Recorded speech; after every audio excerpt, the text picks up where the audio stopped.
So what is resonance?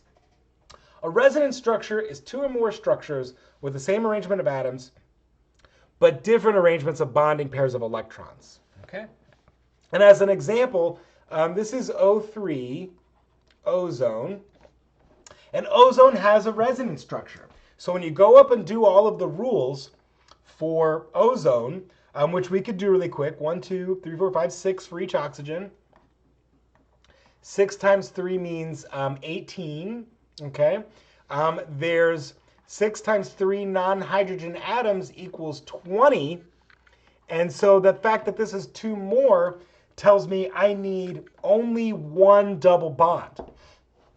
But when I have these 3 oxygen molecules, right, because I only need 1 double bond, there's going to be 1 double bond and 1 single bond. Well, the resonance becomes in that this double bond, it actually can switch. And the way that this molecule actually exists, if I were to draw how this thing, exists in nature, those bonds are being shared. I'm going to draw like a dotted line, and dotted line. So there really is like a resonance between those two. So really the way the molecule exists is kind of like with a half a bond here and a half a bond there. But the way we represent that with Lewis structure is to show both possibilities. Okay? And so sometimes you might be asked to draw all possible structures for a molecule, and that means it likely has resonance structures. Okay, so let's look at nitrate, NO3 minus. So nitrogen has 5. There's 3 oxygens, and each one of them has 6, plus negative charge, right? So that's going to give me 18, 19, 24 electrons to distribute. Okay? Clark's rule tells me 6 times 4 plus 2 equals 26. So the fact that Clark's rule was 2 more means I need 1 double bond. Okay? So we can see nitrogen has the bigger bonding capacity, so I'm going to put it in the middle. And there's 3 oxygens that I need to put around this thing. Okay? And this tells me that I need 1 double bond. So I'm just going to add 1 double bond to this thing, and I'm going to fill in the remaining electrons, right? Notice that I only put 2 on this oxygen because it has a double bond. That's going to give it the octet rule. And let's make sure we've used all 24. 2, 4, 6, 8, 10, 12, 14, 16, 18, 20, 22, 24. Great. We also remember that this is an ion, so I put a negative charge. Okay.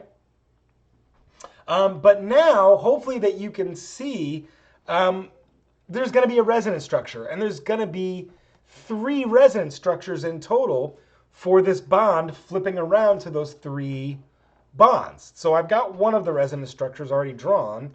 Let's make the other 2. Okay?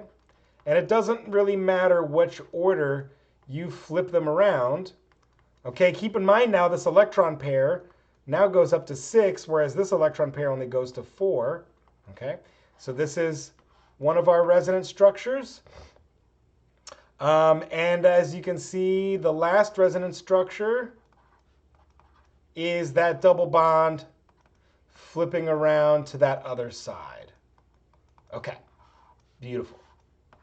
So if we're asked to indicate all possible structures of a molecule, we have to do it. We have to indicate that there's 3 possible resonance structures.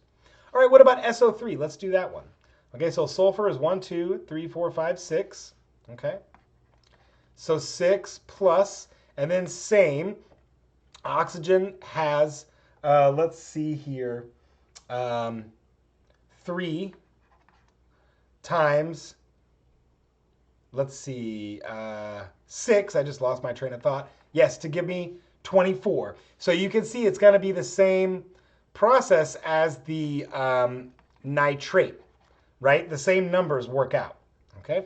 But SO3 is not an ion, right? It's a stable neutral molecule. So that means it's going to look very similar to my nitrate, right? Where now I'm going to have 3 more, or 3 in total, resonance structures. Okay, great. And then the last one, sorry if I'm getting a little sloppy with my drawing here. Okay, great. So we've got to include all resonance structures. All right. So, and often it can be pretty tricky deciding if something is going to have a resonance structure. So first, follow the rules, right? Do the valence electrons, then do Clark's rule. And if you arrive at this situation where you need one double bond, but you have, like, let's say 2 or 3 places where you could put it, that means you're going to have a resonance structure.